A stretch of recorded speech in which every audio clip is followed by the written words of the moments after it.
खासकर मैं स्त्रियों से कहूं, पति पत्नी में झगड़ा हो तो मायके जाने की गलती कभी ना करना। मायके वाले आपको रख लेंगे, आपको कहेंगे कि अब ससुराल मत जाना, पर कब तक रहोगी अपनी माँ के पास? कब तक रहोगे अपने भाई के पास? कब तक रहोगे? महीने भर रहोगे, 2 महीने रहोगे?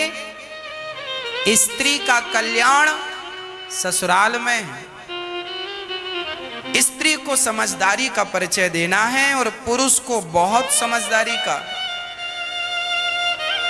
खासकर ये जो आज बच्चे शादी कर लेते हैं, शादी के बाद हम देखते हैं तलाक हो जाता है।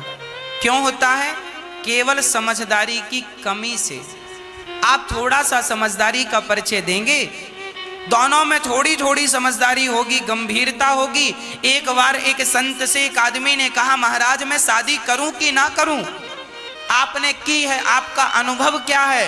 तब बड़े महात्मा ने कहा, बेटा शादी करना अच्छी बात है, पर शादी तब करना चाहिए जब आपके अंदर सहनशीलता आ जाए।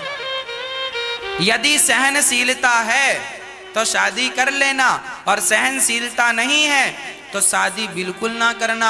शादी के बाद सहन करना पड़ता है, पत्नी की भी सहन करना पड़ता है, पति की भी सहन करना पड़ता है, परिवार की भी सहना पड़ता है। शादी आप कहती हैं महाराज जी हमारा पति बहुत दुष्ट है, झगड़ा करता है, मारता है, शराब पीता है। माना कि आपका पति शराबी है, दुष्ट है, पर फिर भी आपका पति है। इसलिए पत्थर में यदि भगवान को देख सकती हो तो पति में भी भगवान को देखने का अभ्यास करो। जो पति कर रहा है उसके कर्मों का फल उसे मिलेगा, जो आप कर रही हो वो आपके कर्मों का फल आपको मिलेगा। इसलिए पति के साथ बुरा व्यवहार ना किया जाए, नहीं तो उसका दंड मिलेगा। और पुरुष को भी चाहिए कि पत्नी के साथ बुरा व्यवहार ना हो, नहीं उसका भी दंड हमें मिलता है। अर्थात पति और पत्नी कैसे हों? भगवान राम और सीता, भगवान राम और सीता कैसे रहते थे? एक दूसरे के पूरक हैं। पत्नी हमेशा पति की पूरक रही है और पति हमेशा पत्नी का पूरक रहा है। अकेली स्त्री भी किसी काम की नहीं और अकेला पुरुष भी किसी काम का नहीं।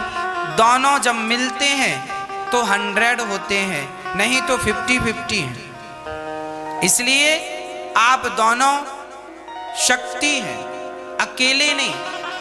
भगवान राम और सीता दोनों पति पत्नी थे, कितने आनंद से रहते थे। कृष्ण और रुक्मणी कितने आनंद से रहते थे।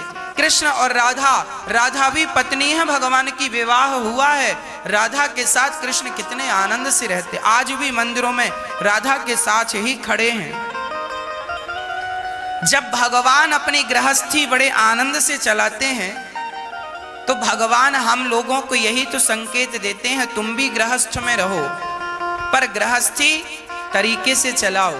पति कोई गलती करे तो पत्नी उसे समझाए, उसे कहे बात सही है, पर झगड़ा ऐसा ना हो कि आपके रिश्तों में खटास आ जाए।